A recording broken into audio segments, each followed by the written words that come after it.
Hi, Chris. Hello. Hey, Chris. Hey there. Hi, Sam. How are you? Good. Good. You got a big crew tonight. You must have either slipped them a 20 or you're a popular topic. Well, Miriam just sent me an email. She said, we'll see how many actually show up, but I think we're up to 124 last time I checked. Holy Really? mackerel. Yeah. Wow. I There's better no be. pressure. Yeah. I don't feel any pressure. I've done this 100 times, so That's I'm great. good. I actually had to teach the same class last night in person at SUNY Ulster, so Oh, really?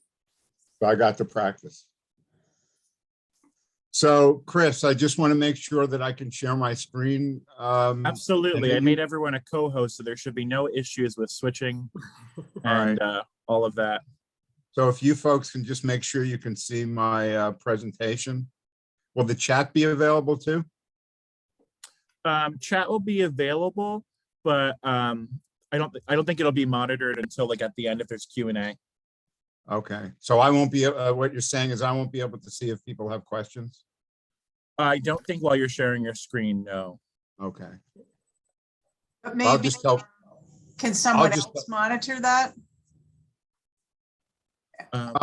Here to say hello and greet Yeah. people, and then I'm I can do heading that out right too. after Chris. I can take a look at that. Yeah. Ellen, if you wouldn't mind, ordinarily I would, but Yep. Absolutely. Can you all see my screen? No. Not yet. No. Just click share screen at the bottom. Wait a minute. That would be a Hi, good Henry, idea. by the way, nice to meet you. Chris Morgan. And then we'll make sure Yes. Henry can share us too. Oh, There hey, you we can go. see a screen. Yeah. How about now? Hey, there Yeah. you are. Yep. Crystal clear. Good. Oh, excellent. And then Henry, do you want to try yours out too? Hi, guys. Henry Comas here. Hi, Henry. Henry. I want to thank everyone for giving me an opportunity to say a few words. I'll make them brief. Actually, my presentation should be at the very end of graduation because it provides assistance in how to procure contracts with HUD. But I figured I could show them this is what waits at the end of the certification. You know, there are contracts available. So I'll try to form my very, very, very brief presentation in that type of way. Again, thank you, everyone. You're welcome. Absolutely. Yeah, this is one of the things we've been working with as well, that when people have their business, they, try to encourage people that it may seem the easy way out, to just start a business and it's not a legally registered business. There's so many benefits to being legally registered. You can have federal contracts. Someone can actually buy your business if you decide you want to sell it, trying to explain that. And, we're all here to help people get set up. And that's really what it is. So That's why I'm here? Uh-oh, no, just kidding. So Chris, the order of your presentation is you will. Yeah, I'll do a initiate- brief and then pivot over to you. And then Okay. it'll go to Ellen, then Sylvia, and then Henry, and then Sam. Okay, and I'm here to say hello, and then I'm going to vaporize, so as Yeah. Chris as well. So Ellen and Sam, you're on with that, if that's okay. Okay. At the end, since I won't be monitoring the questions during, there is a Q&A at the end if people have questions. So how do we deal with that if I can't see the chat? You would just stop sharing your screen at that point if you're done with the presentation. Okay. The other thing too, I know that we've had this with some of the other ones. Do we do questions as you're going along, or do you want to wait until the end? Because we've had some of them. Yeah. I You know personally what, think Ellen, it's I'm going to always- let you be the judge if it's relevant to what I'm talking about and seems really important. I'm willing to stop because, that's the way that I teach ordinarily if I'm in person with people. So Okay. if it's not, then, and if you think it's something that I can cover at the end, then I'll leave, 10 minutes or so, or 15 minutes or so to answer questions.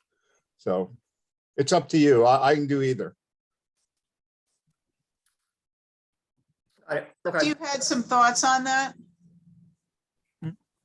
Chris, did you have? Oh, I just always, I think it's easier to wait until the end, Yeah. Okay, questions. that's fine. I mean, if they're going to be anywhere close to that many people, there'll probably be too many questions for me to answer anyway. Yeah, you'll get off And track. they'll Yeah, have we've my got, contact.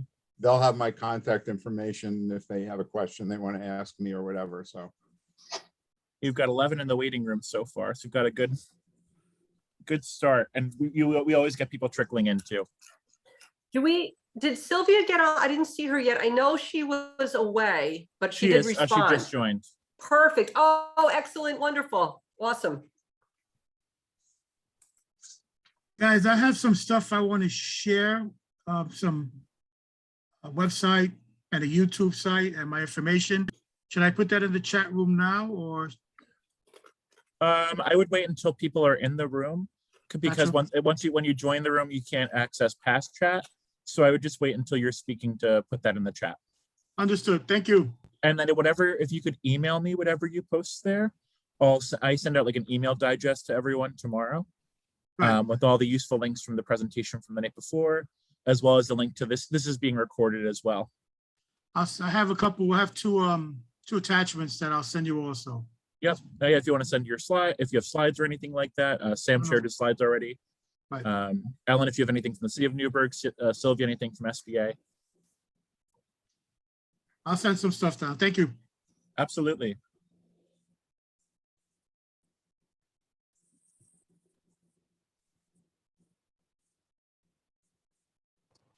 I'm just going to let everyone know in the waiting room. This will be starting in a minute or two. Thank you. Hey, Ellen. I missed what Chris said because I was trying to open this up correctly. Chris said that he's telling the people in the waiting room that we're going to start shortly. Thank you, Sam. Hi, You're Sam. welcome. Hey, Sylvia. Hi, Chris. How you been? Good, thanks. How are you? Excellent. Better. Thank you, Lord. Oh, good. Just Things to are go over getting better. with you the order of speaking, it's going to Yes. be myself, then Mary Lou, then Ellen, then you, then Henry, then Sam. Yes. And Thank you. Mary Lou and I are going to be here for the first 15 minutes, and then we turn into pumpkins. But everyone's a co-host, so they can admit people as they come into the waiting room Hello. and all of that good stuff. Excellent. That should be fine. We'll be Yeah. able to do this. And I can email the registration information to everyone too after this, so for people's Thank records. you. Yeah, we have Much 124 right now. Ooh, Yeah, good number. very. All right. Whenever people are ready, let me know, and I can start admitting people from the waiting room. We've got 18 so far. Yes, you can. Is everyone I'm okay if I ready. start? Sure.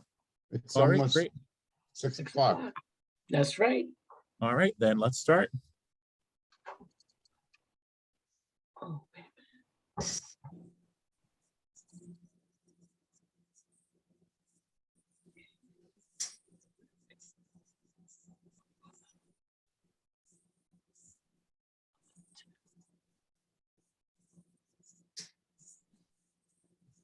Greetings, everyone. Thanks for joining us tonight. I'm Chris Morgan at the Newburgh Free Library. Thank you all for being early and on time. That always helps with timeliness and getting things along. It's going to be a few more minutes before we start. We're so excited to be offering another year of this program, and so glad that you're joining with us.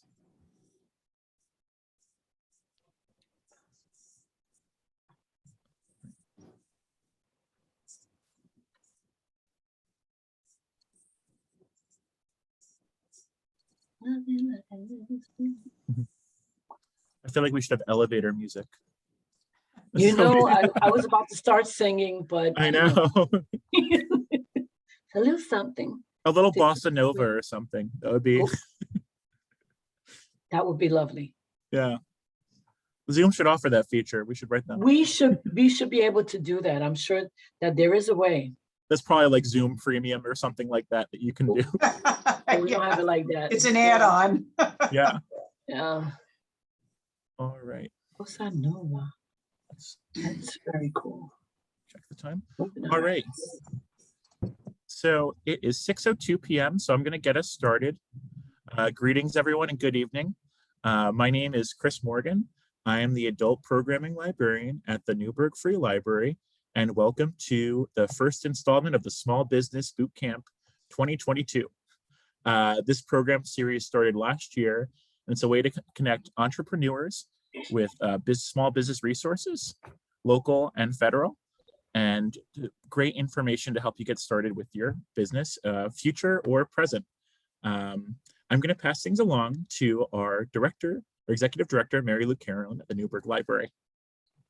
Thank you so much, Chris. I'm so excited that this was really your brainchild in getting this collaborative effort between the city and the SBC and the SBDC and now HUD together. It's what libraries do best, collaborate and be sort of a catalyst for bringing important parties together so that we can maximize all of our resources. And this is just a perfect example with the enthusiasm that's behind this series.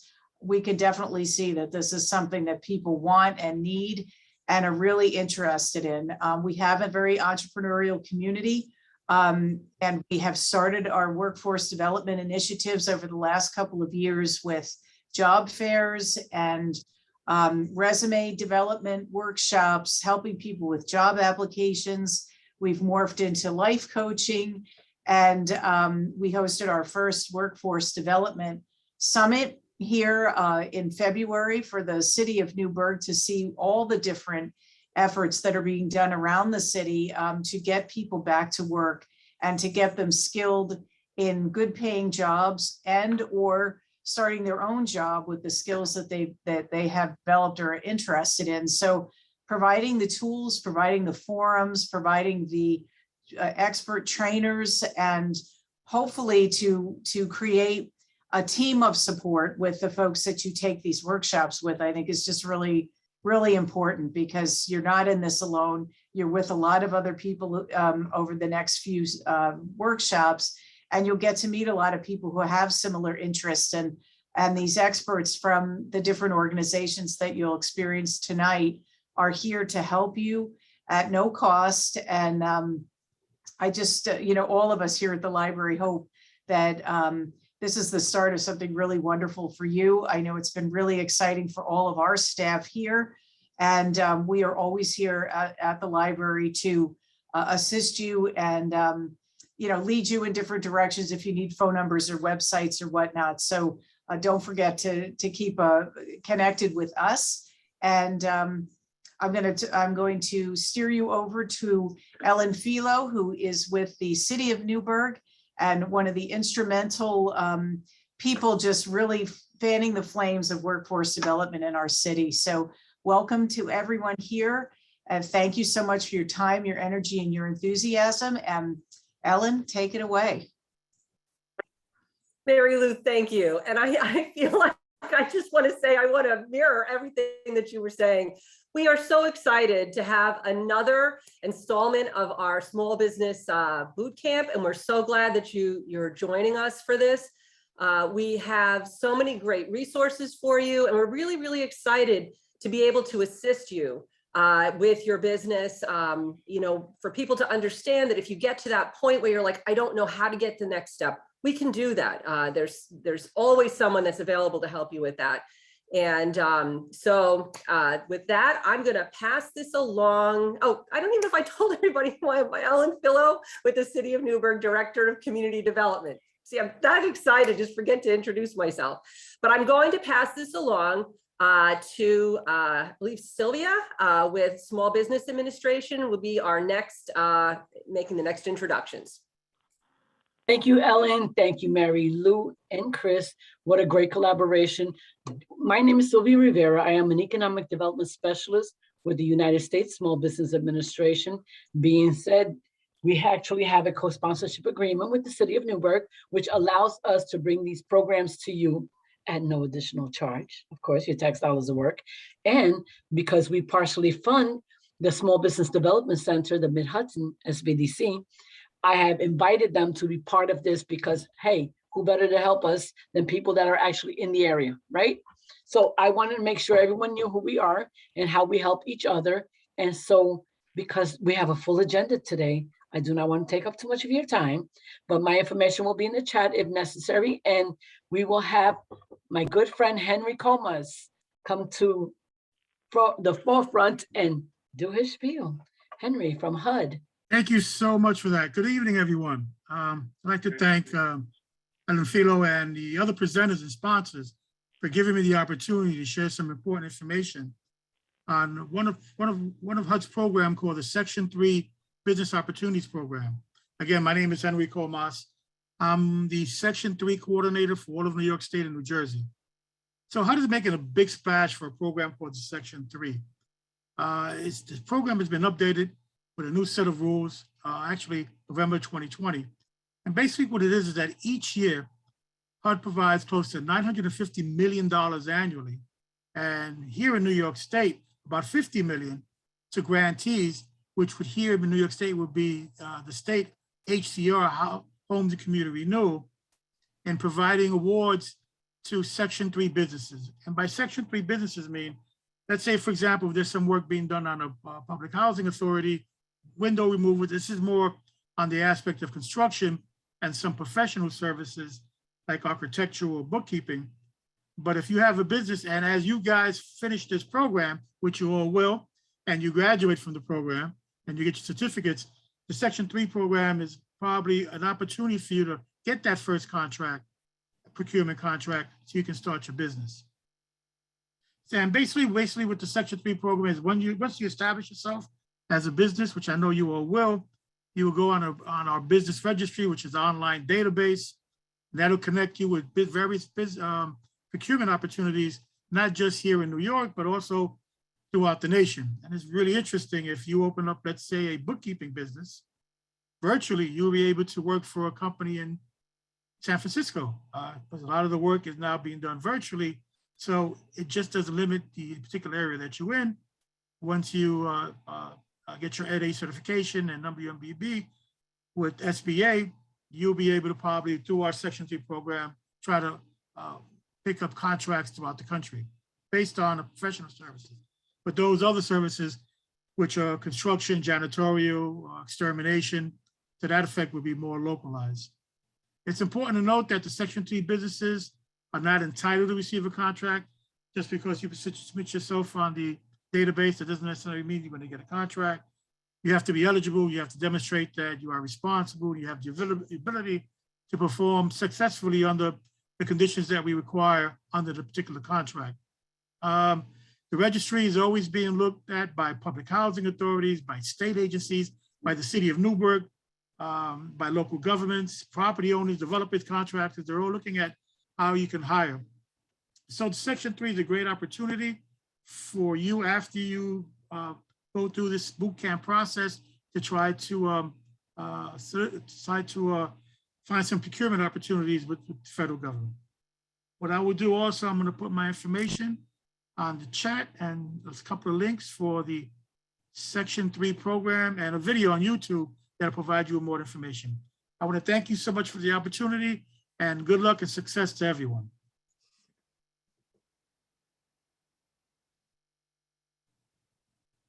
All right, thanks, Henry.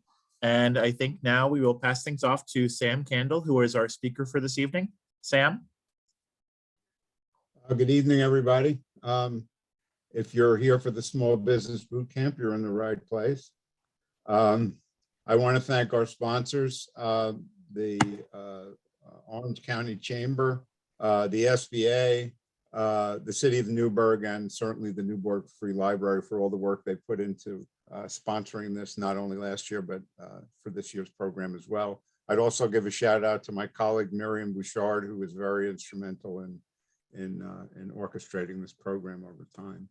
So just if none of you are familiar with the Small Business Development Centers, we provide free business counseling to new and existing businesses. If you want more information, you can go to nyspdc.org. That stands for New York Small Business Development Center, and there's lots of information there, including where our other centers are in New York State. So I have to get out of this and launch my other PowerPoint. I assume everybody can see that, so I'll make that assumption.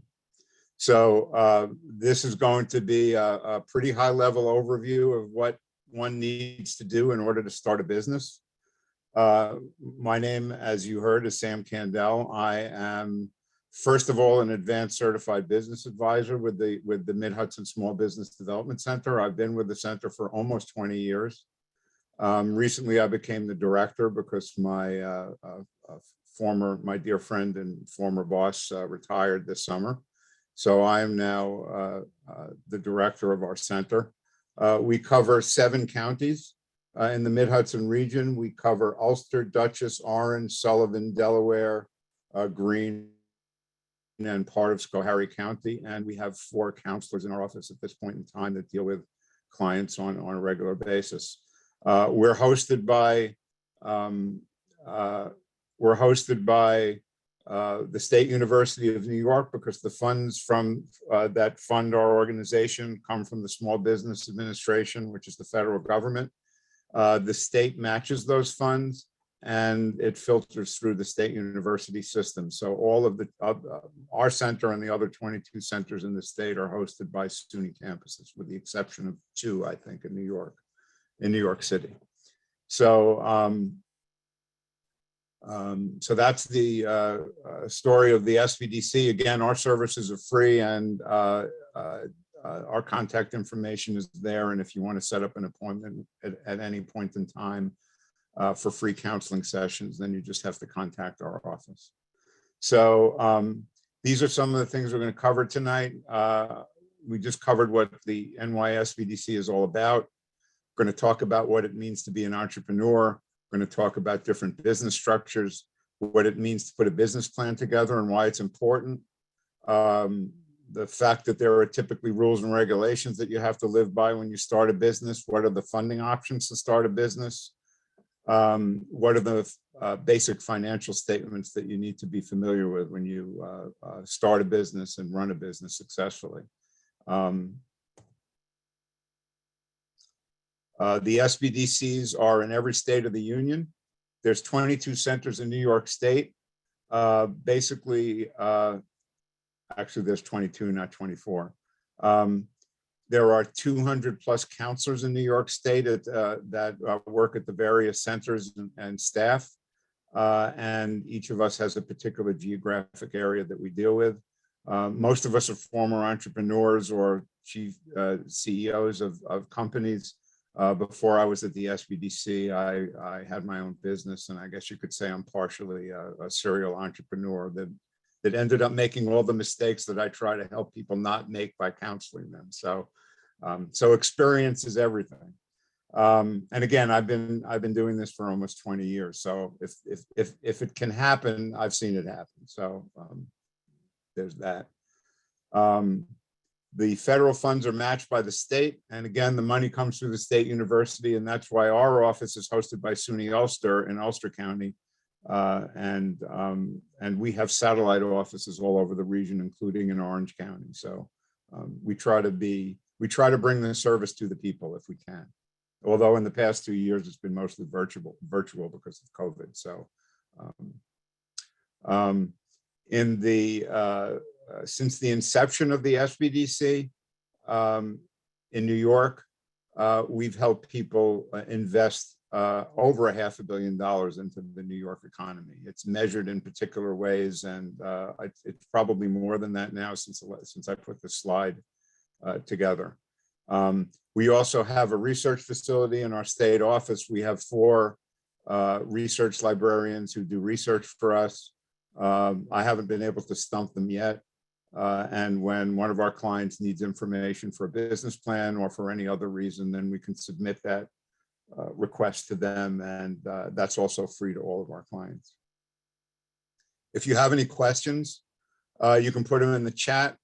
it's difficult with this many people to respond to them during the presentation, so I'll do my best to cover everything. And if there's some question that you have that I haven't covered, you're welcome to send me an email and I'll do my best to help you. So, and our services are free because we create jobs. Successful businesses create jobs, small business is the engine that runs our economy. So people who have jobs become taxpayers. So it's basically a self-fulfilling prophecy. So the money, the taxes that people who work pay helps to fund our organization. So by virtue of the fact that you want to start a business, or even if you have a business, you're an entrepreneur by definition. So there's certain qualities that entrepreneurs have. And it's not a bad idea if you haven't started a business to take stock of certain things about yourself. So are you a risk taker? You can see at the picture that there's somebody standing at the edge of a cliff looking over the edge. He's willing to take that risk of falling, and he would be defined as a risk taker. You have to have discipline and be willing to work hard, because starting and running a business is a very labor-intensive thing. Very often, somebody will come to me who works for somebody else, and they say, well, I'm really tired of working for somebody else. I don't like my boss. He makes me work too hard. And I want to start my own business so I don't have to work for anybody anymore. But the reality of it is that you're working for yourself. So because not only do you have to do the work that you've been doing, you know, if you're a carpenter or a plumber or something like that, but you also have to run your business, which is a separate job and has a separate set of skills. You have to be flexible because things change on a daily basis or a monthly basis or a yearly basis, and you have to be able to adapt to those changes in the world and the marketplace and in your you know, in the closed space of your business as well. You have to have knowledge. You want to get into a business that you have knowledge about. Certainly, if you're trying to raise capital, somebody is only going to lend money to people who know about the business that they're entering into, or have hired people who know that, know the business inside and out. So knowledge is everything when it comes to having a business. Are you financially literate? It's really important to understand that businesses are measured by numbers. So if you are not familiar with basic accounting and what a profit and loss is and what a cash flow statement is, you need to familiarize yourself with those functions, because that's going to be how you measure the success of your business or whether it's attaining its goals. You have to be able to plan. If you just go one day at a time, then you probably don't have any specific goals that you're trying to attain. So it's a good idea to have a plan moving forward. And as we move along, I'll be more specific about what's in a good business plan, actually. Connections are always good if you know people and they can help you jumpstart your business. That's not a bad idea. So keep your eye out for people who can help you along the way. And do you have an exit strategy? What is your goal by starting your business? Do you want to work for 6 years and then sell your business?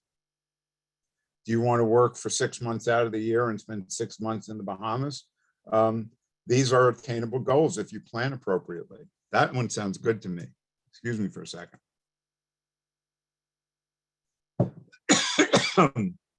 You always have to be willing to ask questions, and you have to be willing to delegate responsibility. The bigger your business gets, the less you can do all by yourself. So if you have an aha moment and you think you're entrepreneurial material, then you would consider starting a business. So some of these, nobody has all these qualities, but some of these qualities are definitely essential. So you do want to have a goal. So if you want to end up in the Bahamas lounging in a hammock, then so be it. Plan on doing that. That's not me, by the way. I don't like martinis.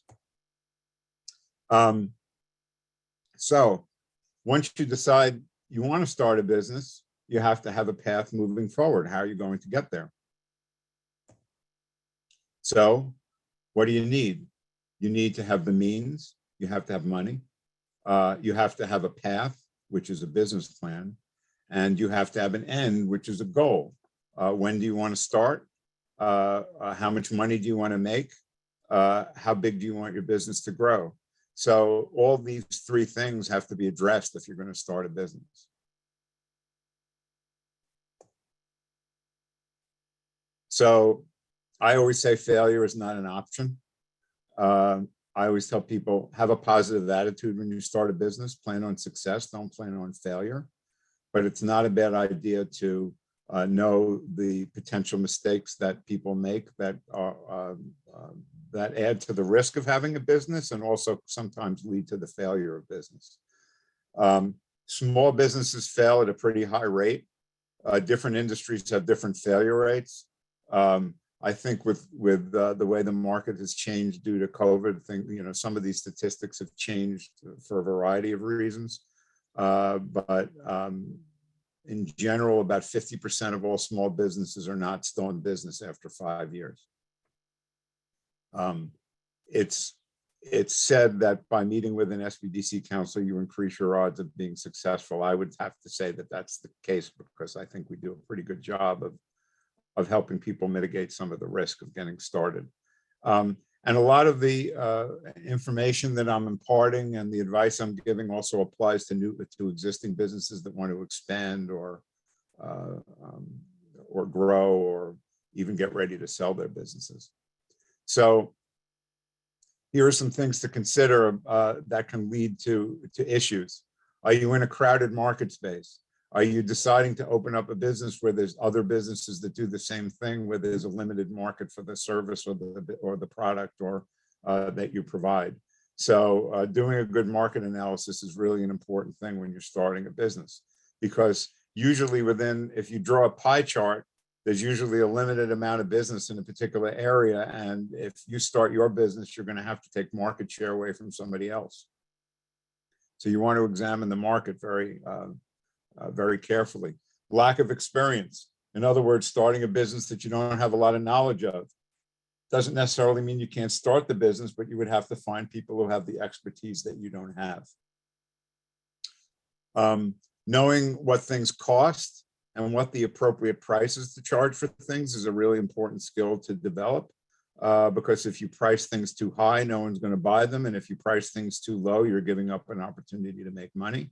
Or maybe giving up an opportunity to make enough profit to keep the doors open. So understanding the dynamics of the particular business you're in terms of costing and pricing are very important. People run out of cash. Cash is king in business. So managing cash flow is a skill that you have to acquire, because if you run out of dollars, you can't pay your bills, you can't pay your employees. So if you are not comfortable handling cash flow issues, then either hire somebody who can help you through that process or learn how to do it yourself.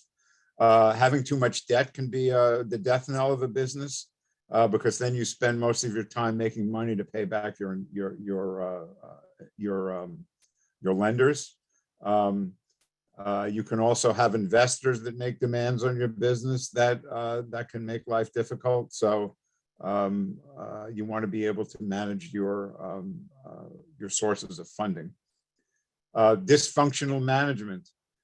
Team spirit is everything. Everybody's on the same team with the business. So if people are arguing all the time and they can't agree, then that's going to be a detriment to your business. So the people you hire, are they going to get along? Are they going to be able to function as a team to move your business forward is a very important part of the equation. Poor marketing plans or no marketing plan, not a good idea. Marketing is how you get customers and keep customers, and it's a skill that you have to acquire or outsource in order to maintain your customer base. People who don't pay attention to marketing are usually giving up an opportunity to make more money. Poor accounting or financial management. If you don't record it, you can't measure it. So, or you can't, if you don't record it, you can't measure the activities of your business, because again, numbers are the most important thing. So if you wait you know, if you wait 3 weeks to enter your sales figures or the bills that you paid, and then find out that you don't have enough money in the bank, it's because you weren't paying attention to the numbers, which is really very important. Obviously, if you do shoddy work or you have a bad attitude that translates to your potential customers, that's going to reflect on how successful you're going to be. So you want to do the best work that's possible, and you want to do it as best you can with a smile on your face. It'll make you happy too to get up in the morning and go to work. And then failure to plan. If you don't look beyond what's right in front of you, then you don't really have a plan to grow your business beyond next week or next month. So it's a good idea to plan beyond that. Trying not to discourage people, but these are the things that you have to think about. It ain't easy to be successful because you don't want your business to end up here. Sometimes I think I'm a little bit too clever, but anyway. So being successful in business is being proactive, which are the things that you do physically, and then you react to what the results are. And the only thing you can react to with the business to determine whether you're making good decisions are numbers. Number of customers, number of dollars coming through the cash register, number of expenses that you're paying.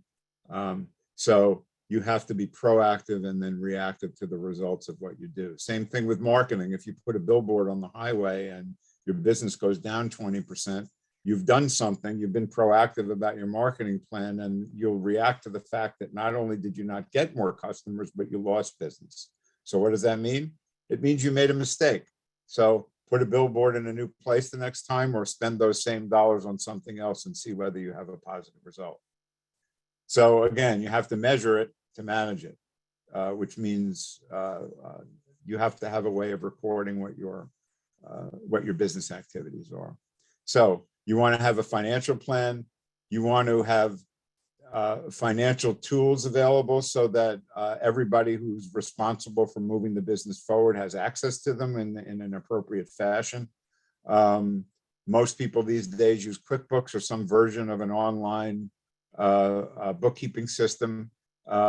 You know, the old adage, garbage in, garbage out, is very true. So if you don't spend the time to put in accurate numbers, or if you're in the restaurant business and your point of sale system doesn't spit out numbers appropriately, then you're not going to be managing your business effectively. Not a bad idea to budget and then compare what your actual results are to what you projected. And then you can look at the reasons why you didn't attain your goals or why you exceeded your goals. So budgeting is an important process, and that's looking into the future, which goes back to the planning aspect of starting and running a business. So you want to monitor and adjust your behavior regularly. You want to have meetings. If you have a staff and you never talk to each other, then you're missing an opportunity to see what's going on in your business.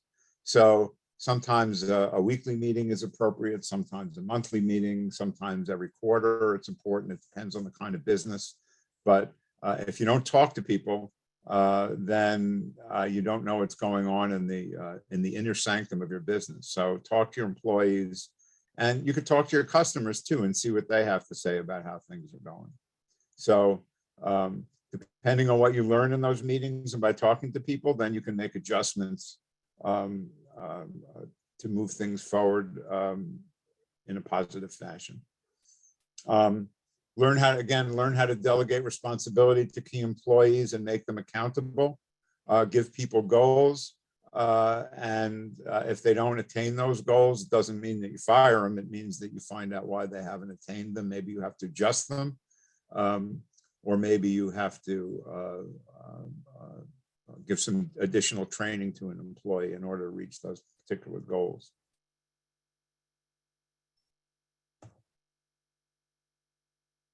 So on a high level, those are the things that you have to personally think about when you start a business. And now we can talk about the nuts and bolts of starting a business.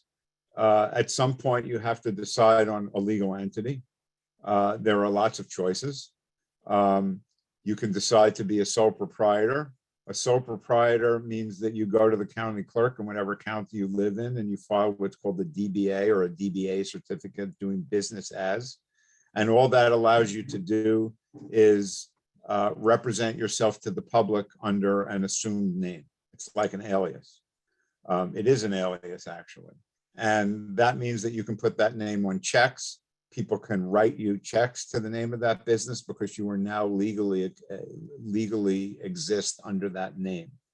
After you get your whatever business entity you decide to form, you would get an EIN number or an employer identification number from the Internal Revenue Service, so that at the end of the year you can file your taxes without using your Social Security number for the business. So it's basically the Social Security number for your business. So a sole proprietor is the easiest thing to do. I'm not sure how much it costs in each individual county. I think in Ulster County, where I live, it's $40. It's only $40 once. It's in perpetuity until you tell them that you don't want to use the name anymore, and then you can relinquish it. Then there's partnerships. There's different kinds of partnerships, but a partnership is basically two or more people deciding to do business together. And it allows you to represent the partnership to the public under that name and accept money in that name, similar to the sole proprietorship. But it's more than one, it's two or more people doing business together. And if you have a partnership, you're going to have a partnership agreement with whoever is part of that partnership. And that's typically something that you would want to sit down with an attorney to write up. So, because there are certain rules in terms of, you can't stand on the corner with a billboard and sell your partnership to somebody else who gives you $10. You have to have rules and regulations in terms of how you take in new members, how somebody can leave the partnership, what share of the profits they make, and things like that. And that would be covered in a partnership agreement.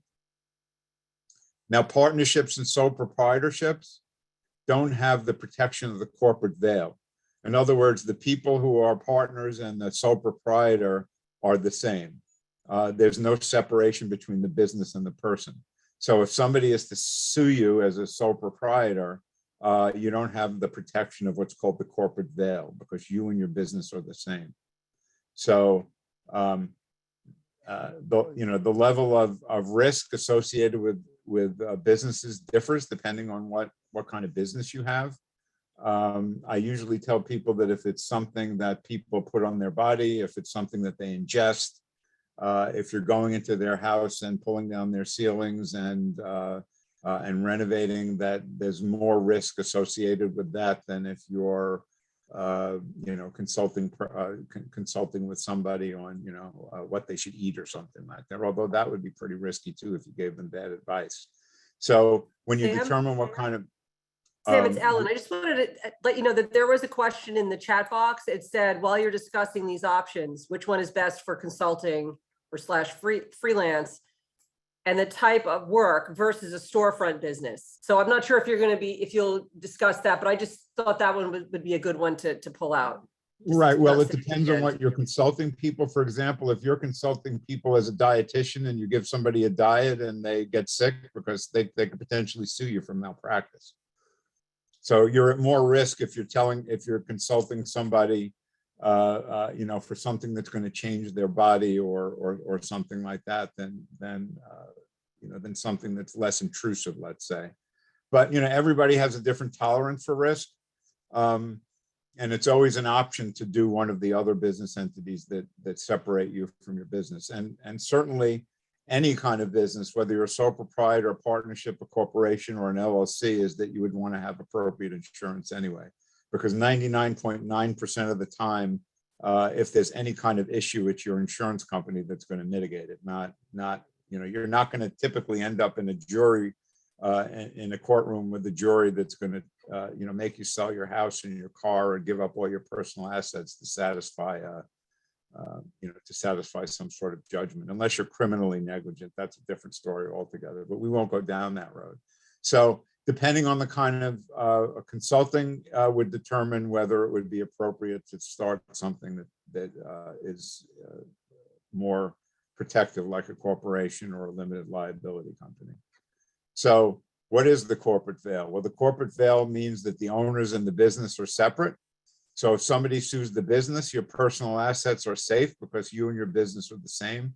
So the business doesn't own the house, and if somebody were to sue you, it would be very unlikely that somebody could get to the point where you'd have to liquidate your personal assets to satisfy a judgment. So there's two basic kinds of legal entities in that category. There's a corporation. Corporations are owned by stockholders. Their percentage of ownership is determined by how many shares of stock they own. Most small businesses are what are called S corporations. An S corporation, there's only one class of stock. So your 10 shares are the same kind of shares as somebody else who owns 10 shares. With a C corp, which is the primary corporate structure, you can have different levels of stock. You can have founder stock, you can have preferred stock. But with a small business, it's an S corporation. The profits of a corporation are distributed as dividends. And I'll get to the point where how that's important when I'm finished talking about all of the different business entities. If you have more than one owner of an S corporation, then it's appropriate to have what's called the Shareholders Agreement, which again, it will define the rights of the shareholders, how they can sell their stock, what it's worth, and things like that. So that's the kind of thing that you sit down with an attorney to do. I won't go into the details about that because it can get complicated. But if you have more than one person in a corporation, you have to have a shareholders agreement. Now, an LLC or a limited liability company doesn't have shareholders, it has members. And the reason people typically these days do LLCs is because you can have different levels of membership, whereas with an S corp you can only have one class of stock. So you can have somebody who invested 70% of the money to start your business, but as a member of the LLC, it's written into the document that runs it that says they're only entitled to 4% of the profits at the end of every year. Whereas with a corporation, typically, if somebody were to invest 70% of the business to start, 70% of the money to start your business, that they would own 70% of the outstanding stock. So it's a little bit more flexible. It also does not require for a single person to file a corporate tax return. You only have to file what's called a Schedule C if it's only one person.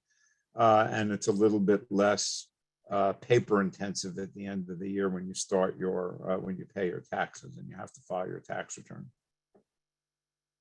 So a PLLC is if you have a professional license that is regulated by the New York State Department of Education. Doctors, dentists, acupuncturists, massage therapists, anything that requires a license through the Department of Education in New York State requires that you form a professional limited liability company. There's also what's called the PC, which is a professional corporation.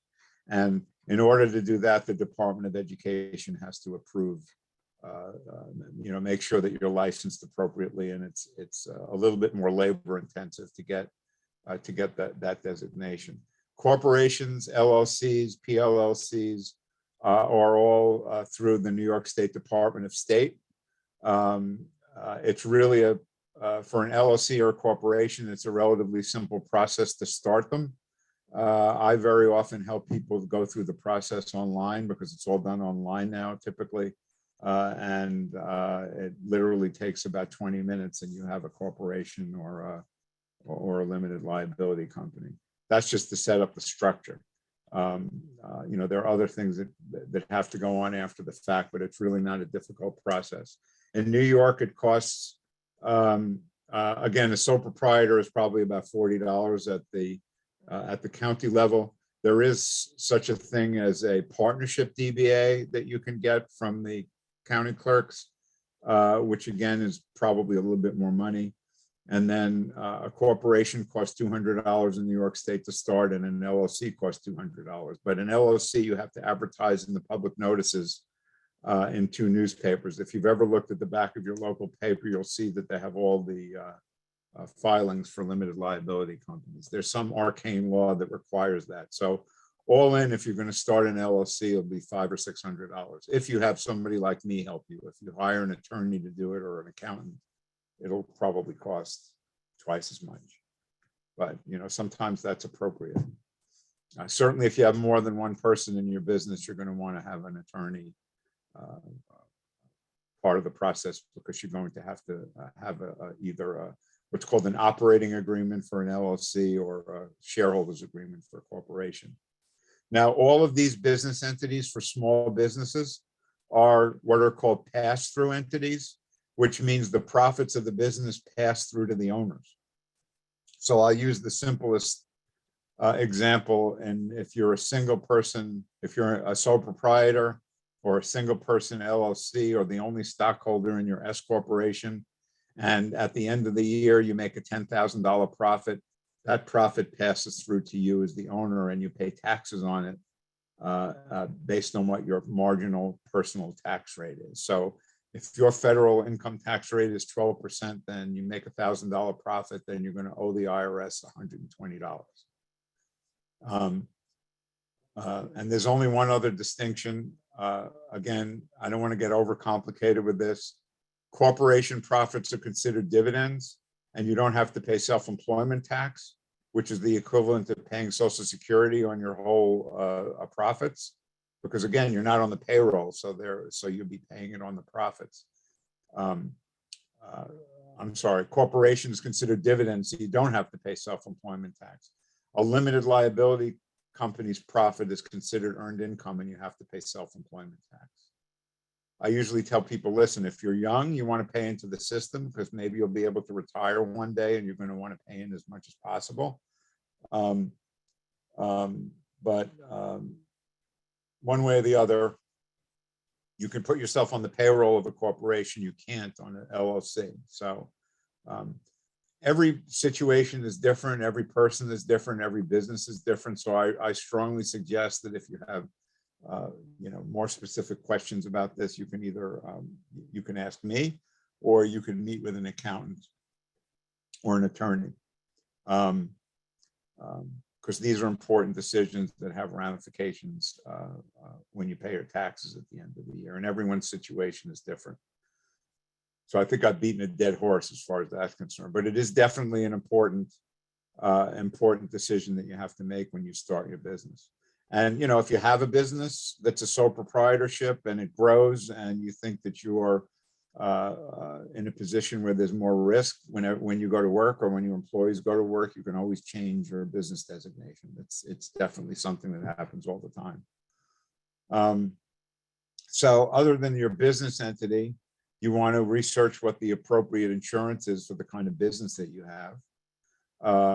Every business, people come to me all the time, and I ask them, do you have any insurance? And they say no.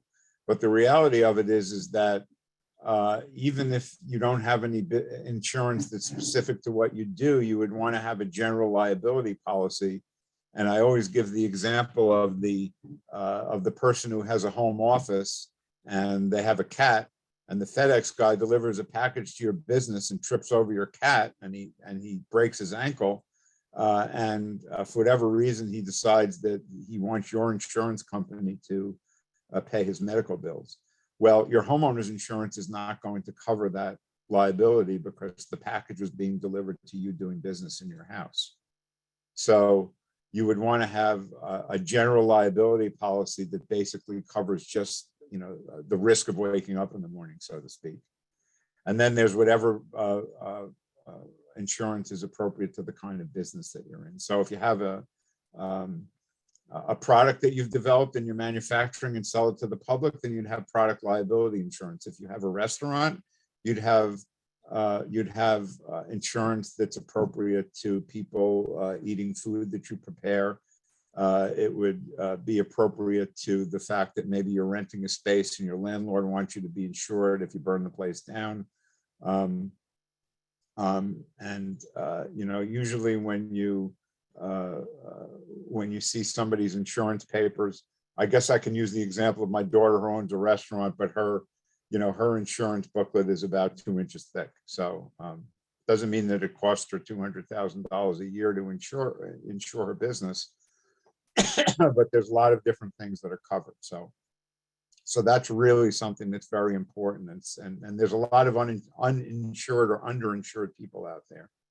And whatever it costs, you'll be glad you paid that money if you've ever had to file a claim if something happened. So, and I think over the last 2 years, and certainly in what's going on in the world now, that things that we thought would never happen have actually happened. So consider getting appropriate insurance. And what your insurance is going to cost when you start a business is just one of those pieces of research that you can make a phone call about. You don't have to guess. You can call a commercial insurance agent, tell them what you want to do, and ask them to give you a quote.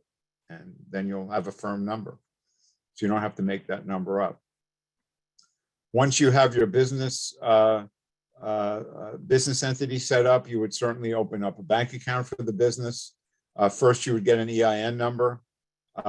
If you're going to collect sales tax, my advice is to have a separate bank account for sales tax for 2 reasons. Number one, you won't spend the money that's not yours, that you're collecting on behalf of the state. And number two is it's all done electronically now, and the state takes the money directly out of your bank account. And I don't know about you, but I wouldn't want New York State with their fingers in my general operating funds. So at the end of every quarter, when your sales tax is due, you make sure that there's enough money in there to pay it, and they take the money out electronically. So before you get your certificate of authority to collect sales tax, you have to have that bank account in place. So you can link your general funds to your sales tax. And the only other account you might want to have is if you're going to have employees and you're going to be having a payroll services. Again, you don't want them in your general operating fund, so you might have a separate bank account for your employees as well. And very often these days people are paid electronically instead of actually getting a check. So it's definitely something that's appropriate to do. And it's really not that difficult to manage once you get going with doing it. So determine what kind of business entity is appropriate to you. Consider hiring an accountant or attorney if it's appropriate. Find out what kind of insurance you need for your business, and then set up a bank account and put some money in it, because you're going to need it to move forward with your business. That was a long slide. So then how are you going to finance your business? So you have 2 choices. Investors are people who give you money in exchange for ownership, and lenders are people who borrow money from. So banks or local loan funds or even individuals can be lenders as well. I always tell people investors never go away. They're always there. If somebody owns 2% of your business, they think they own 80% of your business. So they're always going to be hanging around to make sure that you're doing a good job. They never go away until the business goes out of business.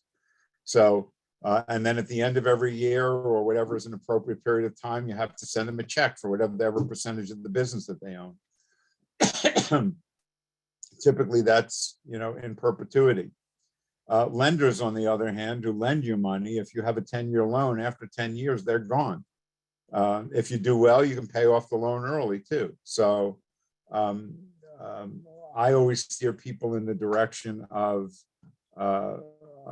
lenders versus investors if they can avoid it, because investors always have their fingers in the pie. I thought that was a clever picture, but anyway. So if you have investors in a corporation, they become stockholders. If you have investors in your LLC, they become members. It's important to understand that when you raise money to start a business, if you're going to a bank, that you have to have a certain amount of the money in cash. There is not a lender out there that's going to lend you 100% of the money that you need to start your business. So investors very often will contribute to what's called your equity contribution in the business. So If it's going to cost you $100,000 to get the business off the ground, typically you have to have a minimum of about 20% of that of your own money or cash that's verifiable from yourself and from investors.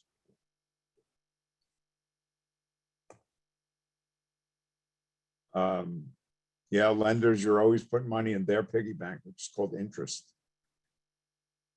So there's a variety of different lenders again. Again, a person can lend you money, a bank can lend you money, a loan fund can lend you money, and their price for lending you money over time is the interest that you pay them. So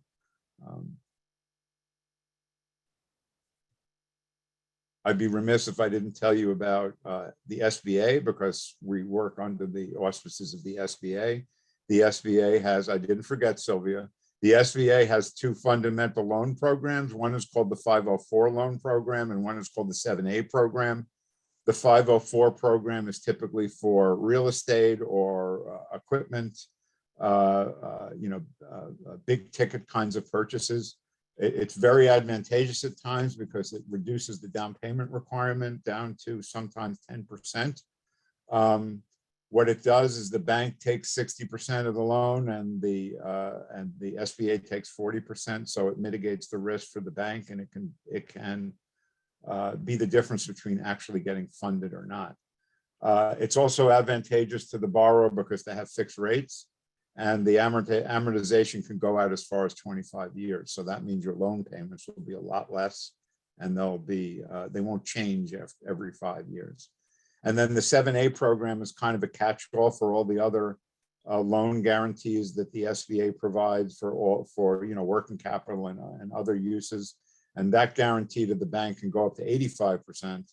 And that makes banks feel warm and fuzzy, because if you default, they're going to get back a good part of their money, because typically it takes you a while to drive your business into the ground. So they've probably gotten back a good part of their interest payments by the time that happens.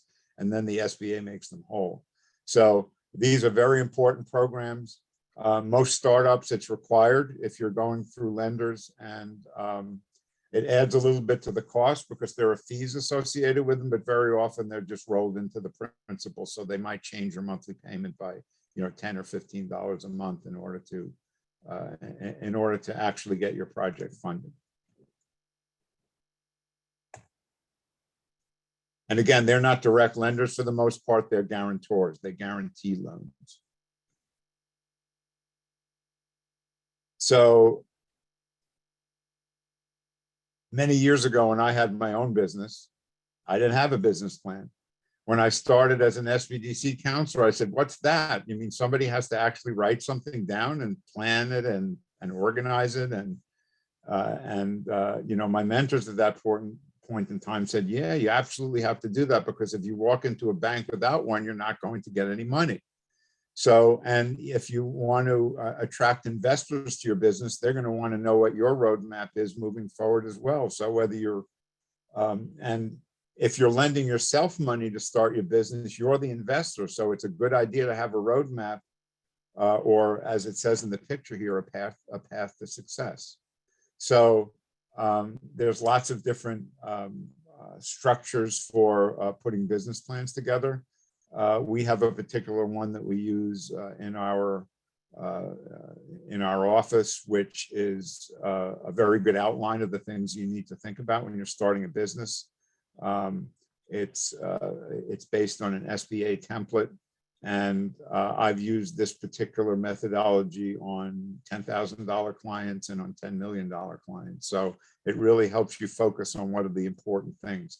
It's not quality when you do a business plan, it's having the appropriate information. I've had people come to me with, in one particular case, a client came to me with an actual 130-page business plan. It had absolutely no information in it. It didn't have any numbers. It had a lot of pretty pictures and a lot of charts, which were meaningless, but it really didn't do the job of putting a business proposition together. So by the time I was through with them, I think it was down to 10 pages.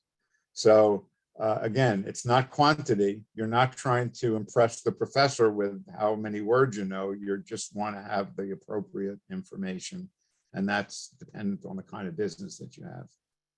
So Do you really need one? Yeah, you really need one. It's not a bad idea.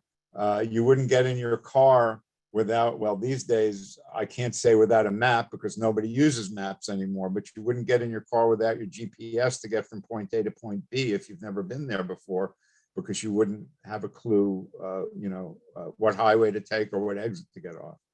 So it's not a bad idea to have a business plan, even if you have an existing business, because you keep it in your desk drawer and you've established some goals and milestones for yourself and you have it in writing. So you pull it out of the drawer and you said, did I reach what my goals were? And you can either say, yes, I did, I exceeded them, or no, I didn't. And what can I do to get to them? So business plans are important. So to apply for a loan or from a bank or financial institution, you have to have one. If you're a startup business, the most important thing about a business plan is the feasibility study. It's a lot less expensive to fail on paper than it is in the real world. So if you put your plan together and for some reason the numbers don't work, you make some adjustments, you make some changes, you change your methodology.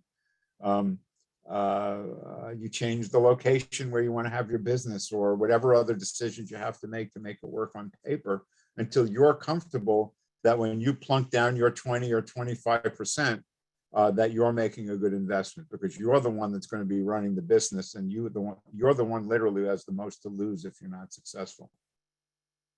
So there's a written part to a business plan, which is called the narrative, and then there's a financial part. I have to say the financial part is really the most important thing, because again, businesses are succeed and fail based on numbers, not on words. So if you think of the written part of a business plan as footnotes to the financials, it helps you hopefully over that hump of having to deal with numbers. Imagine you put a financial projection together for your business and you say that you're going to do $250,000 in revenues in year one. And you're sitting across the table from a banker, and the banker says, well, how did you come up with that number? Well, your narrative in your business plan is going to describe how in the first year of your business, you're going to attain $200,000 in revenues. So if you can't answer that question, there's not going to be no ka-ching in your bank account, after you leave that bank and leave your business plan there. So think of it as the justification for the financial part of your business plan, which is really the most important part. And there are other parts of it. Again, they're all basically supporting cast members of your primary focus of what your business is and how you're going to make money. Because businesses are about making money, about making dollars. So everything that you put in your business plan is supporting how you and your business are going to generate dollars, because that's what business is all about. And we're very good in our office because we have a lot of experience of helping people through the nuts and bolts, certainly, but also helping them analyze all those numbers and the strengths and weaknesses of your plan, so that you have the best chance possible, A, for success, and B, if you go into a bank, of actually getting funding for your project. I personally don't let anyone out of my office until I feel comfortable that they've crossed all their T's and dotted all their I's appropriately as best they can. And my clients become my children, because it's a big responsibility to send somebody out in the real world and borrow $500,000 and then have to pay it back over 10 or 15 years. So myself and my colleagues take our responsibility in that respect very seriously, because it's it's like being a business doctor, I guess. Usually after I finish each slide, I say to any questions, but I can't do that here. So we'll just keep going. If you have questions, put them in the chat. So how are your loan requests evaluated? How are your plans evaluated by lenders? Probably by investors too. We call them the 5 C's of credit, although there's 6 C's here, so I should learn how to count. But the first thing is how much cash you're bringing to the table. Again, if you don't have a certain investment in your business, then you're probably not going to get a loan. Usually it's 20 or 25% of your total project cost. Character, they're a lender's impression of your integrity, their impression of your ability to manage the business, which can include you having relevant experience, and do they perceive you as somebody who can persevere and be successful. So usually when you take out a business loan, you're going to meet with a relationship manager first, and develop a relationship with that person who's going to help you through the application process. And they'll evaluate these things just, by looking at you sideways. So that's important. Capacity is the assumption that your business will generate enough cash flow to sustain itself, including paying the bank back. So that's a valuation that's made by the person who underwrites your loan in an office somewhere that you will never know where they are. Collateral, banks like to sink their teeth into things so that if you default, they can sell them and get their money back. So that's what's called collateral. They love real estate. They like equipment that's going to retain its value. And very often as a small business owner, you're probably going to have a lien on your house if you own one for maybe 3 or 5 years until you pay them back regularly. And you also have to sign a personal guarantee when you take out a business loan as a small business owner. So that even if your business isn't successful, you're still going to be responsible to pay back that business loan. So that's just the way it is. There's no way around it, no way to avoid it. They're going to look at your credit score. These days, it's favorable to have somewhere between above 700 in order to get a bank loan. 650 is kind of the floor. Obviously, if you want to work on your credit, if it's going to be an issue when you start your business, it's good practice anyway, because you want to have good business credit as well. It's never really a value judgment on my part or on the banks. It's just the way it is, and there are ways to improve your credit score. So it's important that you take that into consideration. If you have poor credit, you're a bad credit risk for the bank, and they're not going to lend you money. And then the conditions are, what are the general economic conditions in the local area where your business is going to be, in your region, in the country, in the world, that could affect your potential success in the business that you're going to start and where you're going to start it. So, we're in a risky world at this point in time. So lenders expand and contract their willingness to lend money depending on what's going on in the world, on top of what's going on in your world. It's not a bad idea on an ongoing basis to put your personal balance sheet in order, because you're going to have to submit a personal financial statement to the bank, which shows what you own and what you owe. It's not a bad idea on a personal level to keep that up to date anyway. Certainly, usually within, I guess, a couple of weeks of a closing, if you're going to get a loan, you have to update it with the bank because they want your latest financial. And your equity contribution, your 20 or 25%, has to be in a bank account somewhere and be a verifiable source. So that's just some nitty-gritty kind of stuff.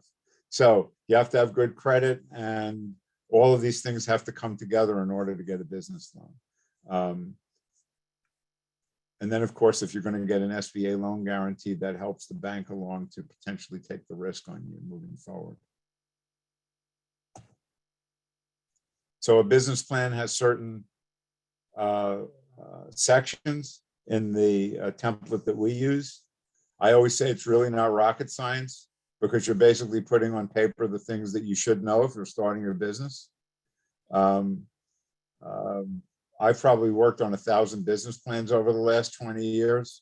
I can smell a rat right at the beginning. So it's typically a process of back and forth with me, where people will send me a draft. I'll say, this is missing. I'll punctuate it. I'll put periods where they belong and capital letters where they don't exist. But the most important thing is to have the appropriate content. So this is the outline that we use. So I'm going to briefly go through these different sections. Statement of purpose is probably one of the most important parts of your business plan. Some business plans have mission statements at the beginning. If you think your business is going to change the world and it's going to have a mission, you can put that at the beginning of your business plan. I usually find them to be overlooked or ignored by, especially by banks.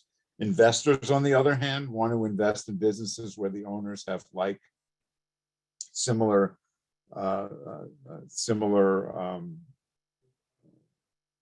mindsets. So that becomes more important when you're trying to get investors versus lenders. So here's some important considerations you have to have when you're starting a business. What's the name? Name should be something that's easy recognizable. Some businesses, it's appropriate to have the name of the service that you're providing. So it could be Mike's Plumbing Service because you're a plumber. Okay, if Mike's a plumber, he doesn't want to name his business Mike's Carpentry Service because he's not a carpenter, he's a plumber. So sometimes a business name will state exactly what you do. If not, it can be something that's easy for people to remember, so that the person who comes in and patronizes you can tell their friend, hey, you should go into this place, Ed's, because Ed has the best egg sandwich in all of Orange County. So it's easy to remember Ed's name. If the business name had 4 different syllables and 5 different words in it, would be harder to remember. So naming your business is an important consideration. You would name who the owners are. Anybody who owns 20% or more of a business is responsible for its activities. So if you borrow money, they would be signing a personal guarantee along with you, and they would be providing their tax returns, their credit score would count. So that's a hard and fast 20% rule when it comes to partners or investors. You want to put a pencil to paper and figure out how much money you need to start your business. And that includes the physical things that you need to buy in order to open the doors, whether it's a building or equipment or your startup inventory of food if you have a restaurant. And you also have to accommodate for what's called working capital, because your business is not going to break even right away. So if you have $5,000 in monthly expenses and you're not going to break even for 6 months, you don't want to run out of money in month 2, because the bank isn't going to lend you money after 2 months. You have to have the money in the bank, which is called working capital, in order to get to the break-even point. The break-even point is when the business is cash positive and it's generating enough dollars. Back to the dollars. Businesses are all about dollars, generating enough dollars to sustain itself. And another important consideration is that if Ed the plumber is giving up his job working for Joe's Plumbing Service and he's making $5,000 a month, he still has to pay his rent, and he still has to pay his grocery bill, and he still has to pay his car payment. So part of the fixed expenses of starting a business are what you need to earn in order to survive until you get to the break-even point. So because when you own a business, you're the last person to get paid, not the first person to get paid. So your employees come first. It's the law. So you want to make sure that you're accommodating for what your needs are, and because you don't want to run out of money. You don't want to have a business. You don't want to end up living in your car when you start your business. You want to be able to maintain your personal life as well. So put a pencil to paper, figure out how much money you need in order to open the doors. If you have an existing business and you're working on a project, then put a pencil to paper and figure out how much money you need in order to affect that change or that expansion, and make sure that your cash flow, if you're an existing business, will sustain the debt service. That's important. You'll state how much money you're investing, which is called equity. Again, it's going to be 20, 25%, sometimes even more of what it costs to start the business. The more money you invest in getting the business started, the less risk the bank or an investor is making. So it might make it that much easier to get funding for the balance that you need. You'll eventually name a bank or a lending institution that you're trying to get the money from, and you're going to describe in broad terms what you're going to use the money for. Okay, So the example on the right-hand side is this business is buying a building. They have to have money for the renovations and improvements. They need money for furniture, fixtures, and equipment. They've accommodated for working capital to have in the bank when they open the doors, and they've put a certain amount of money for closing costs for attorneys and things like bank fees when they, when they get the money at the closing from the bank. And you'll note that the sources of funds equals the uses of funds. That's how much money you have to work with, and that's what you're going to spend it on. And when that money's gone, you better be generating cash flow so that you can sustain the business. So important considerations when you're putting this part of your business plan together. And then, you'll describe how you're going to repay the loan, which is typically a sentence that it's going to be from the cash flow of the business. Or if you have investors, you'll state how often they're going to get a distribution and how much, what percentages that's going to generate for them. And then you'll kind of list what the collateral is. In this case, the building is the collateral and the equipment is the collateral for the most part. So very often to answer these questions and put it in a paragraph, it could be an inch or 2 inches. It doesn't have to be 2 or 3 pages. Just checking the time. I still have plenty of time. Next thing you want to have, I mentioned it before, you're sitting across the table from a banker and they want to know how to justify their financial projections. How are you going to make $200,000 next year? Well, this is where you put in those details. I use the example of a restaurant because it's the easiest one for me to relate. A restaurant has tables. It has seats at the table. So if you have 10 tables with 4 seats, that's with 4 seats each, then that's 40 seats. So if you put 40 behinds in those seats and they each spend $20 on average when they sit down in those seats every day, then it's 20 times 40, which is $1,600 a day in revenues, which is the potential that your restaurant can earn based on those assumptions. So here's where you put where those assumptions are. If on Saturday night you're going to turn those tables twice, then you would mention that in your business plan because that's going to affect your cash flow. So here's where you describe the activity that you carry out in detail of your business that generates cash flow. If you're somebody who charges by the hour, then you would describe what is your hourly charge, how many hours a week you're going to work, how many days a week are you going to work, and then it's a simple multiplication to determine what your financial projections are going to show in terms of revenue. So you want to break it down to its what I call its lowest common denominator so that it's easy for you to describe and you can feel comfortable. Again, remember, a business plan is a feasibility study. You can feel comfortable that those numbers are attainable. And every business is different.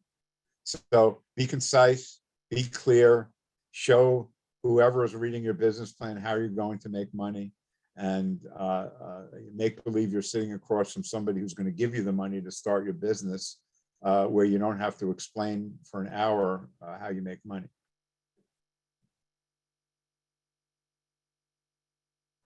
You would also indicate in this part, what kind of legal entity you are, who owns the business, and other specific things about ownership and things like that. So there's some specifics here of just the business structure as well.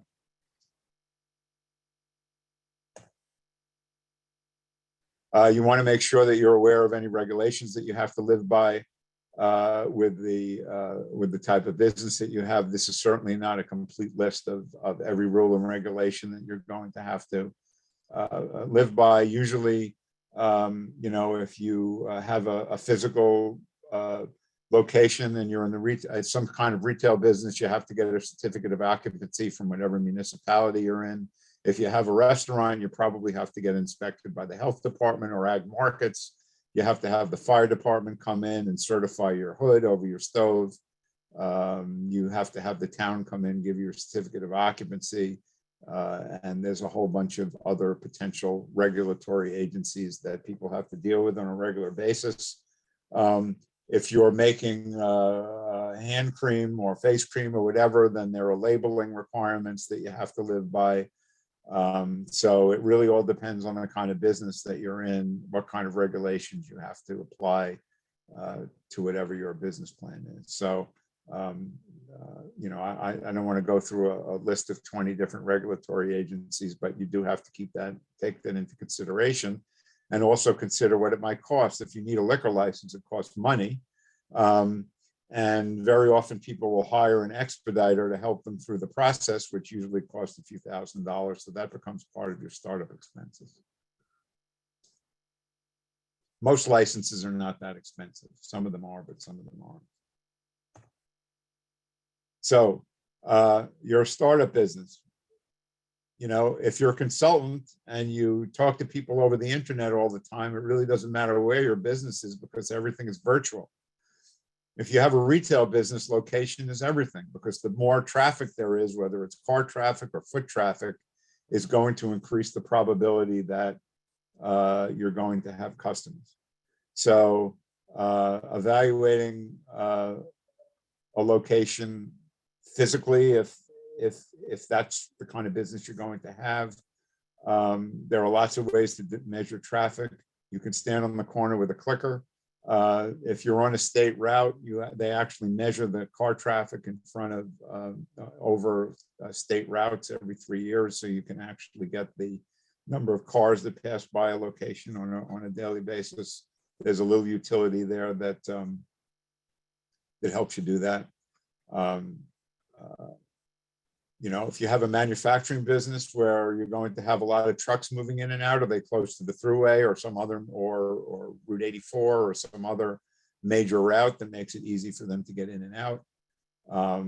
If you have trucks that need to go out to your customer base, are you adding 50 miles a week onto their travel? And gas is now what, $4.20 a gallon or something like that. So you want to make sure that you're in an appropriate place for the kind of business that you have. If you're going to be renovating a building that you buy, then everything has to be in writing. You have to have an estimate from a contractor or a construction plan. You have to make sure that your whatever municipality you're in is going to be able to give you a building permit.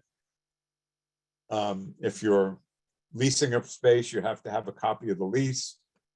If you're buying a building, you have to have the contract of sale. My two favorite words for a business plan to avoid you having to rewrite all the details is see attached. So if you can attach a document to your business plan as part of your package that you submit to a lender, you don't have to rewrite your whole lease in the business plan. You can just say see attached lease, and you can summarize the terms. It's important if you're getting a lease to make sure that it has a renewal option and that it has a stated increase, so that you don't get thrown out of the location after 2 years because the landlord doesn't like you, and he doesn't double your rent all of a sudden because he didn't say at the beginning that he was going to increase it by 5% after 2 years or whatever. And these are legal documents, so you definitely want them reviewed by an attorney. I have yet to see a lease come across my desk, and I'm not an attorney, that an attorney hasn't found something that he or she wanted to change. So make sure that you have any kind of legal document checked out appropriately. So location is everything, depends on the kind of business you have. If you're virtual, then the whole world is your oyster. If you're retail, then you want to have a lot of traffic. And if you're in some kind of service business, you want to determine what your service area is. So draw a circle around whatever your location is and figure out how many potential customers are in that potential area. So location choices are very important. Again, you want to do a market analysis. After you draw that circle, you want to see, again, if you're a plumber, you want to make sure that there's quite a few single family houses within 50 miles of where your office is, because they're the ones that are probably going to call you the most to fix their plumbing. If there aren't enough customers in that circle, then you can expand it, or you can move your business over to the left or the right or up and down to a more appropriate place where there's more potential business for whatever you have to offer. So a lot of demographic information is available in the census. A lot of demographic information is available if you work with the SBDC, because we have access to a lot of information in our research network. Google is your friend, believe it or not. And you want to gather as much information about the industry that you're getting into, because things are always changing from one industry in an industry, and also about the local or global market for whatever it is your business is all about. Trade organizations can potentially be a good source of information. You can visit similar businesses in other locations and maybe talk to the owners. Magazines, trade publications, websites, all of these things. There's literally too much information out there. So you want to do your best to focus on what's important and what you feel like you can absorb. And of course, taking courses is good. This is the beginning of your boot camp, so hopefully you'll learn some important information by participating in this program. And certainly experience is the best teacher. So nobody knows everything. Nobody knows everything on day one when they open their business. So experience is going to be a great teacher as well. So either you're going to gain that experience, you're going to hire people to work for you that have that experience. Analyze your competition. Typically, you're in a situation where there's a limited amount of market share, and when you open your business, you're going to be taking it away from somebody else. So look at their strengths, which are threats to your success, their weaknesses, which are opportunities for you to capitalize on. You can partake of their services if it's appropriate. If you're opening up a restaurant, you can eat out 20 times and see what the competition does in terms of their prices, their quality, their customer service, and determine what is going to be unique about your business, because being unique is what gets people to come for the first time and then keep coming back. So knowing what your competition is doing is very important. If somebody's doing something well, there's no reason why you can't copy success, because there's literally nothing new under the sun. And if somebody is doing a poor job, you want to plan to have your business not make the same mistakes that they're making within whatever is important to you. And so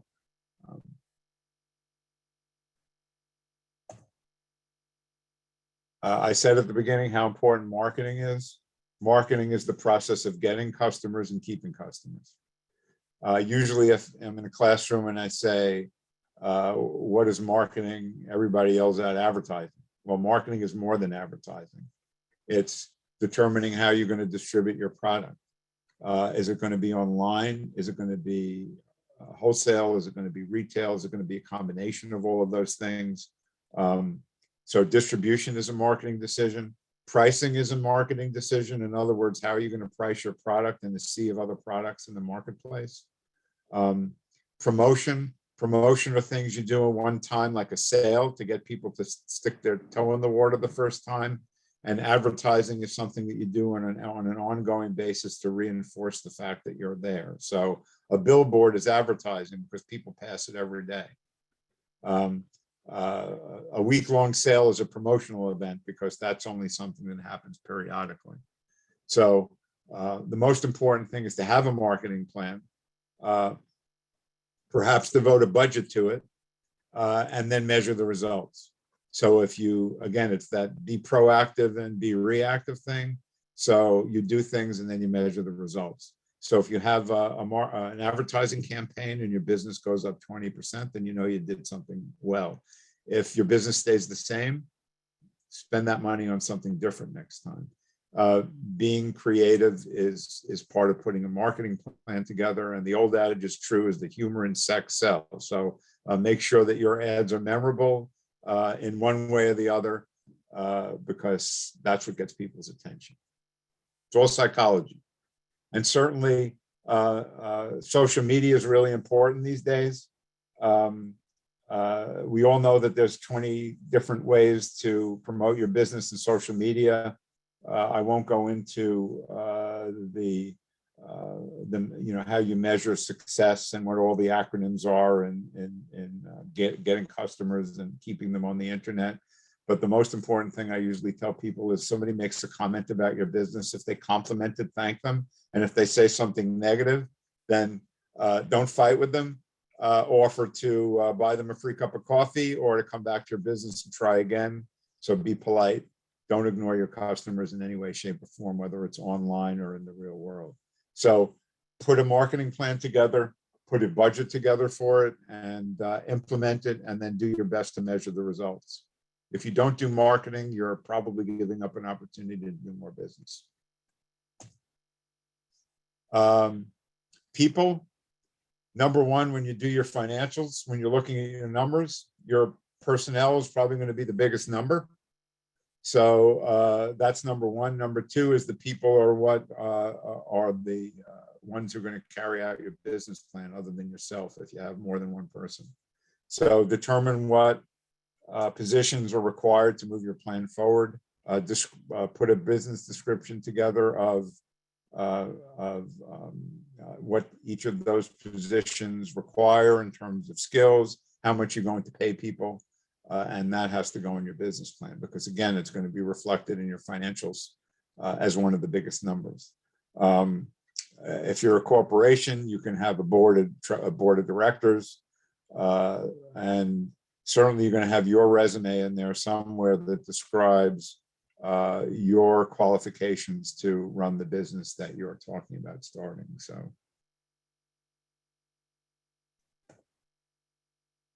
So that's the details that go into a business plan. Those are the important sections. The most important thing to achieve initially is what's called the break-even point. That's when you become cash positive. That's when you're generating enough dollars to sustain the business. Some businesses will break even in a month. If you're developing a new pharmaceutical, it could take you 10 years to break even on that pharmaceutical, so you better have a lot of working capital.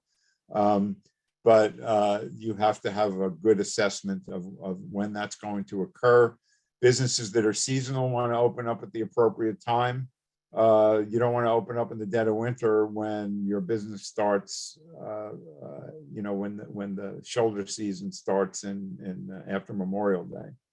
So it's really important. Timing is everything when certain kinds of businesses. So establish goals and what your goals are and your milestones are, and how much profit you think you can make, and have a vision of your business in the long term. Because if you don't have a goal, you don't really have something to aim for, other than maybe that private island in the Bahamas. So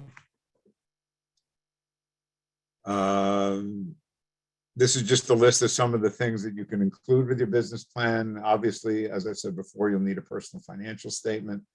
If you're buying a business, you'll need their tax returns for 3 years. That's a whole other story, acquisitions of other businesses. You'll probably have to provide your tax returns for 1 year, pictures of your location, your logo, labels and your products. If you have a trademark or a patent, there's lots of different potential attachments to a business plan, which will keep you from having to write. And again, my two favorite words are see attached.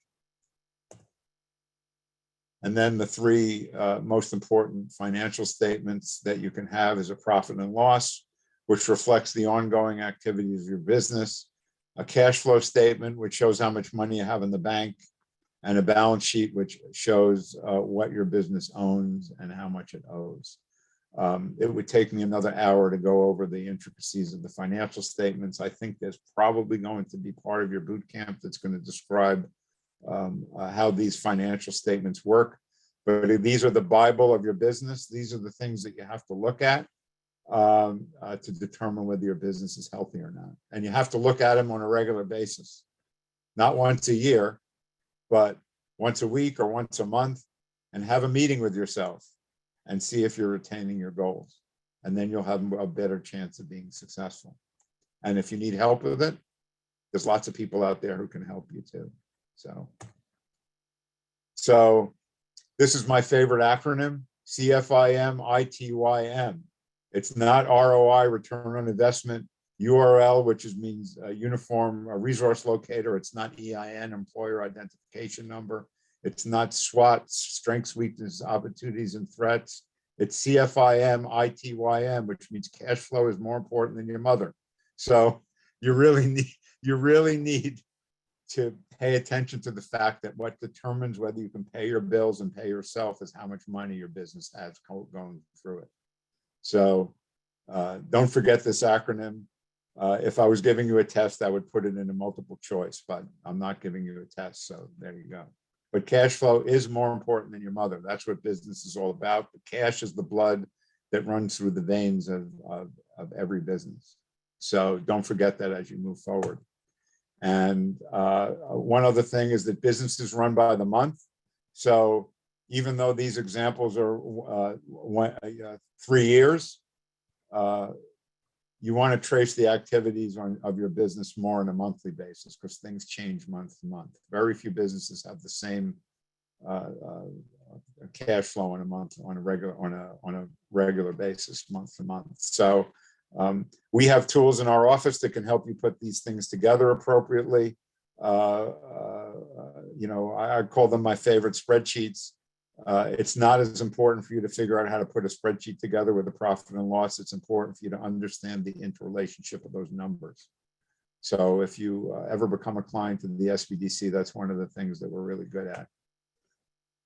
And I don't really have time to answer questions because I've already done a minute over, but you all have my contact information you're welcome to email me. You're welcome to set yourself up as a client of the SBDC. And I encourage you to take all of the other sections of the boot camp as appropriate so that you get your certificate at the end, because I guarantee you're going to learn something. And hopefully you'll learn something from me. So that's it for now. I'm done. Yes, you are. Oh my God, that was so much wonderful information. Thank you. I know one person had a question about nonprofits, not-for-profits, but it's still a bit, not-for-profit is still a business. Not-for-profit is a business. Yep. A not-for-profit has no owners. Not-for-profit has to have a mission, and it's a whole other ballgame. So, you know, people want to start a not-for-profit because they don't want to pay taxes, but that's not a good reason to start a not-for-profit. But it is definitely a business. It has a structure. It still needs money and cash flow to operate. It's just that it's not, you know, it doesn't pay taxes at the end of the year. And there's no owners. It's just run by a board of trustees. I know because I'm one of a couple of board of trustees. So nice. Just remember that a business plan is a living document. It grows as your business grows, and it's your GPS. Takes you from point A to point B without too much deviation or going off topic like I do. I'm just saying. Any other questions I can answer? All right. Good night, Gracie, as they say. If you remember George Burns, some of you may, Yes. you may not. He's dating But himself. it was a pleasure doing this. And again, I'm very happy to talk to people individually, as are the other people in my office if you're local. And good luck with the rest of the boot camp. Is your email address out there? It should be on the The chat? let me just go back to the beginning. I mean, Chris is going to distribute this presentation Yes. either after tonight or at the end of the boot camp. And I just want to make sure that I love the I know fingers. someone was interested in learning more about the SBDC counselors, I believe. Yes. what do they want to know? They never Uh, answered that question. What is the question? Here's my email We're trying to address. find out what Oh, there it is, right at they the were looking beginning. for. They wanted to Take find a out what. screenshot, just in case. If you haven't already done so, take a screenshot of this so you'll have all the information that you absolutely need. What was the question about our counselors? I think the person wanted to just know a little bit more about the counselor. I don't know if the person's still on the session, but they could unmute if they wanted to ask the question Irving, differently. unmute yourself, please. There you go. Come on, Irving. You can speak. You're still muted, dear.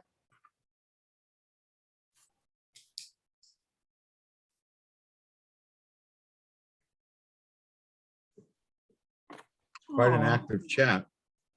He's trying to, but he's having a little issue with his mic. Oh, I see. I'm sorry, Irving, I can't read lips. I was going to try to unmute all, but I wonder if that'll have everybody's barking dogs. But No, well, if everybody else is on mute, it won't make any difference, so. Well, he could put his question in the chat. I mean, Hello, can you hear me? No, I can't hear you guys.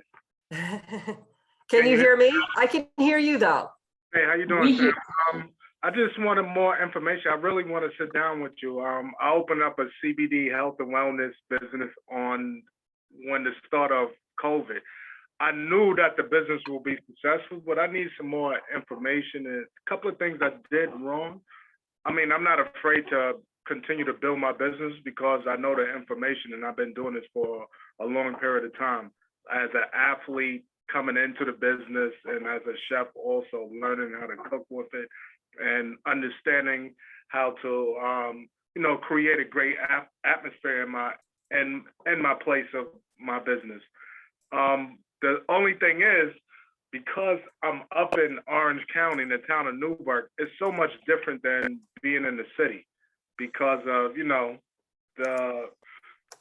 the people. well, I gotta bring in more than Well, people wear. Irving, Hmm. contact my office. We have a counselor, or two counselors that deal with businesses in Orange County. There Okay. are some restrictions on us dealing with businesses that deal with CBD and because it's still some of the thing. If you have to not sell things that have more of a concentration of. No, I understand. I'm Yeah. under FDA. So you'll have to verify that, but all you have to do is email me or contact our office over the phone or go to nysbdc.org and set up an appointment. I definitely will. I'm I happy do to that help for you. money. I appreciate it. Thank you. You're welcome. Any more questions? I'm fine to stay here for an extra few minutes if people want to ask. There me was a anything. question actually about, let me see. Do you have any advice for someone wanting to resell items online? Most of these things I already own, so I don't need any credit or business plan. I will just have to report earnings next year. It will be a part-time business at this point. You can sell things on eBay. You can sell things on Facebook. You can set up a shop on Shopify. If it's, honestly, if it's just one or two things here and there, I would probably not consider it a business unless it's an ongoing thing that you're doing.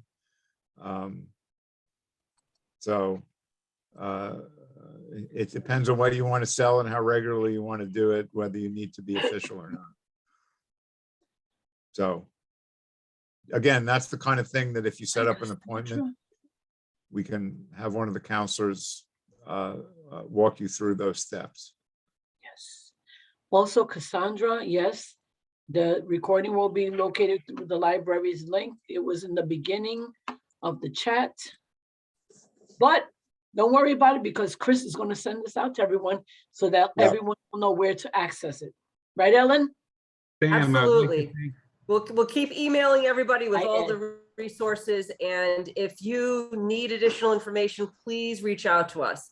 And that's how we're able to continue to offer these programs, getting an idea of the different topics that are of interest for people. And so that's why we'll keep in contact with everyone. Right. Sam, And Ellen knows how to get in touch with us. Ellen knows how to get in touch with us too, so. Oh, Sam, absolutely. I've taken similar classes over the last couple months, and you Yep. fill in the blanks of things that are very important and wonderful. I'm really happy that I watched this seminar because it's similar to, like I said, other ones, but it really filled in the blanks, and you mentioned things that some other people didn't. So wonderful. Thank you very much. After 20 years, some stuff sunk into my head. What can I tell you? So I appreciate the compliment, and again, I'm happy to share my experience, and it My makes me business happy is if it service makes me happy oriented. that it's helpful. What, Ed? Service oriented, limousine transportation. There's where I am, there's a need for it. And you filled in some blanks because I was like, I don't know what to do in this situation. You actually answered 6 of my questions without even trying. So, thank you so much. It's called telepathy. It all came out of my head and went right into your head. So There you Thank go. you. Have a great Somebody day. else just asked a question too. They're planning to go back to school to receive a degree in business management. Is it wise to start the LLC while attending school? no, you don't need to do it until 2 days before you start doing business. It costs money. And until you're ready to pull the Oh, trigger, there's no sense doing it, because actually after the 20 minutes it takes to start it, you're in business like that anyway. So And one last question. Can you be Say that helpful in again? setting up private practice for counseling services? sure. Of course they are. That's what they're there to do, help you set it up. From the idea phase through the life of your business. They're never gonna go away. SBDC will always be there. Well, I'm going to retire one day, Sylvia. Oh, well, no, he's not. He thinks he's gonna retire. We're gonna keep him there anyway. We can't have another person retiring, not that soon. It's not even been a year. No, not with what's going on in the state now. No, a lot of Oh, people are no. retiring. Yeah, If anybody wants to be a counselor and they have the experience, it's a great job. I mean, everybody who works for the SBDC loves it. We don't get Yes. rich, but we get a lot of joy Fulfillment. out of helping people, a lot of fulfillment. So anyway, any more questions? I think we're actually done because we were supposed to finish at 7:30. Yeah, my stomach says we were supposed to finish at 7:30. Yeah, so. thank God my daughter came over, made me some tea. All right, guys. Thank you, Nice meeting everyone. you. Nice meeting We'll you all. Ellen, See you in thank 2 you for weeks. being there. Yes, And, in 2 weeks, right? you all know where to find me now. Yes. Take we care. do. Seeing you. Thank you, Sam. Have a Thank good you, night. everybody. See you Bye-bye. again. Stay safe. Wow.